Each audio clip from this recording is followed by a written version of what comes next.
Your Honor, there are no words to adequately describe the unimaginable tragedy that brings us before this court today. By my comments, I'm not even going to try to express the horror, the pain, or the suffering that the defendant has caused to these families, to this community, and to all who were a part of this investigation. However, I do want to spend a few minutes sharing with the court the details of the crime, as so far you've only had an opportunity to review the affidavit and a few facts here and there that have been offered to the court in the motions and pleadings that have been filed. The questions that have screamed out to anyone who will listen since August 13th of 2018 are why and how. Why did this have to happen? How could a seemingly normal husband and father annihilate his entire family? For what? These are the questions that only one individual in this courtroom or on this planet knows the answers to.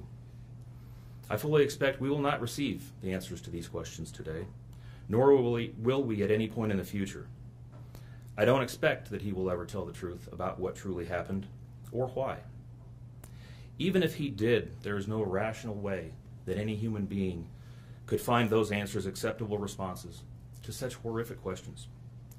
The best we can do is try to piece together some kind of understanding from the evidence that is available to us. And the evidence tells us this: the defendant coldly and deliberately ended 4 lives, not in a fit of rage, not by way of accident, but in a calculated and sickening manner. SHANANN was 34 years old. She had married the defendant in November of 2012. Over the weekend leading up to August 13th, she had been at a work conference in Phoenix, Arizona, and returned home in the early morning hours of August 13th. We know that she got home about 1:45 in the morning. The doorbell camera on their home shows her arriving back home from the airport. Shortly thereafter, at least according to the defendant, they had what he referred to as an emotional conversation about the state of their marriage and about what their lives would look like going forward. What was said during that emotional conversation, only he knows. What we do know is that shortly after that, the defendant strangled her to death with his own hands. We know that he slowly took her life the morning of August 13th. We know that this was not done in an uncontrolled, vengeful manner that he tried to describe to agents from CBI and the FBI. If that were the case, you would expect to see vicious, horrible bruising about her neck, shoulders, and face. You would expect to see the hyoid bone in her neck broken. You would expect to see some kind of defensive wounds on his body as she struggled and fought for her own life. None of those are present. The only injuries that were on SHANANN's body were one set of finger or bruising, what appeared to be fingernail or finger mark bruising to the right side of her neck. We know that our experts will tell us that it takes 2 to 4 minutes to strangle someone to death manually with their own hands. The horror that she felt as the man that she loved wrapped his hands around her throat and choked the life out of her must have been unimaginable. Even worse, what must Bella, age 4, and Celeste, age 3, must have experienced or thought as their father, the one man on this planet who was supposed to nurture and protect them, was snuffing out their lives. They both died from smothering. Let me say that again. The man seated to my right smothered his daughters. Why? Imagine the horror in Bella's mind as her father took her last breaths away. Your Honor, understand very clearly, Bella fought back for her life. The frenulum, the connective tissue between her upper lip and her gum, had a centimeter and a half laceration. She bit her tongue multiple times before she died. She fought back for her life as her father smothered her. Celeste had no such injuries. In fact, she had no external injuries at all. But according to the medical examiner, she was smothered nonetheless. The defendant then methodically and calmly loaded their bodies into his work truck, not in a hasty or disorganized way. He was seen from the neighbor's doorbell camera backing his truck into the driveway, going back and forth into the house and back out to the truck 3 different times, 1 time for each of their bodies. He then drove them away from their family home 1 final time, intent on hiding any evidence of the crimes that he had just committed. In one final sign of callousness for his wife, his daughters, and their unborn son, and their remains, he drove them to a location that he thought no one would ever find them, to one of the oil tank batteries with which he was so familiar. He knew this was safe. He had texted a coworker the night before saying, "I'll head out to that site. I'll take care of it." He had carefully ensured that he would be alone in the middle of the plains to secrete away the remains of his family in a place that he hoped they would never be found. In one final measure of disrespect for the family he once had, he ensured that they would not be together, even in death, or so he thought. He disposed of them in different locations. He buried Shanann and Nico in a shallow grave away from the oil tanks. Bella and Celeste were thrown away in the oil tanks at this facility. Different tanks, so these little girls wouldn't be together in death. Imagine this, Your Honor. This defendant took those little girls and put them through a hatch at the top of an oil tank, 8 inches in diameter. Bella had scratches on her left buttocks from being shoved through this hole. A tuft of blonde hair was found on the edge of one of these hatches. The defendant told investigators that Bella's tank seemed emptier than CC's because of the sound that the splashes made. These were his daughters. Significantly, when his co-workers arrived at the tank battery later that morning, to a person, they all described him as acting completely normally. It was a normal workday, even while his daughters sank in the oil and water not far away from him. And then his efforts at deception truly began.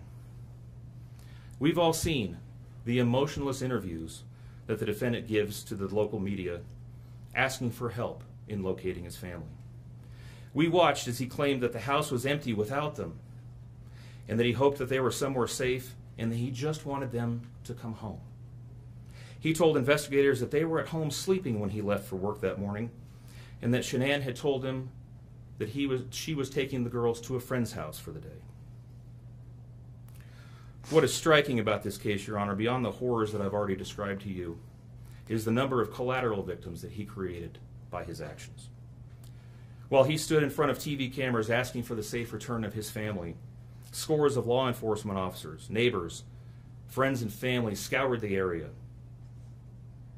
fretted for their safe return. They texted him begging for any information and sending him their best wishes, all the while he hid what he had done. The list of indirect victims does not end there.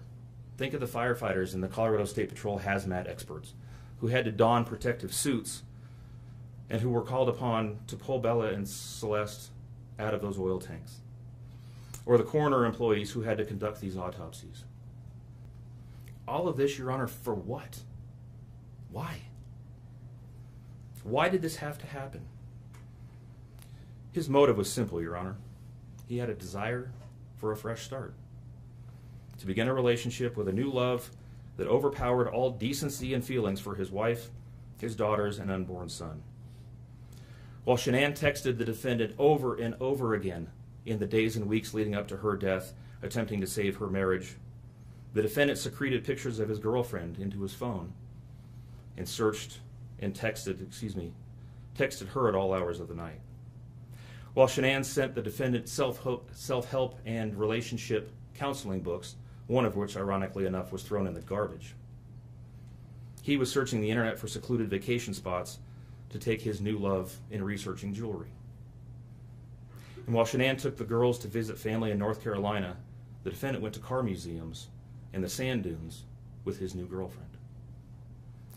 The stark contrast between the subjects of their internet and text content is absolutely stunning. even the morning after he killed them and disposed of their bodies, he made several phone calls.